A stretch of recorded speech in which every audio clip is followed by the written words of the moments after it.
Это уже второй визит Алмазбека Атамбаева в село Чонташ Ламбединского района Чуйской области. Напомним, в прошлом году он посетил местную школу в День знаний. А сегодня он принял участие в торжественном открытии нового здания учебного заведения. Оно носит имя одной из самых важных фигур в отечественном кинематографе – Суминкула Чокморова. Здание возвели почти за год. На это выделили около 39 миллионов сомов. Надо и дальше, чтобы такое внимание образованию было, и дальше. Вот в этом году мы, в принципе, до конца года все аварийные школы отремонтируем. Я знаю, там списки какие-то остаются, но это просто школы, которые требуют ремонта. Новые школы построены, сотни новых школ за это время. И больше того, в большинстве школ будет интернет, в большинстве школ будут современные учебники и новая программа. И самое главное, за эти годы президентства удалось добиться того, что впервые за 25 лет средняя зарплата учителя сравнялась со средней зарплатой по стране. Мы единственная страна в мире, которая на сегодня 24% из бюджета направляет на образование. 24%. В основном во всех странах мира направляется 4%.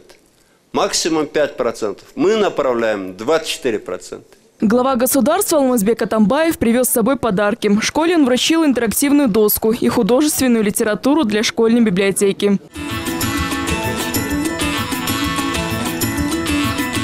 Алмазбек Атамбаев осмотрел новое здание школы. Здесь большие светлые кабинеты, лаборатории, библиотека, спортивный зал, душевые кабины с горячей водой и спортивная площадка. Как говорят ребята, им уже не терпится начать учиться. В новой школе все в новинку. Мне старая школа очень неудобно была. Там маленькие классы, маленькие старые парты.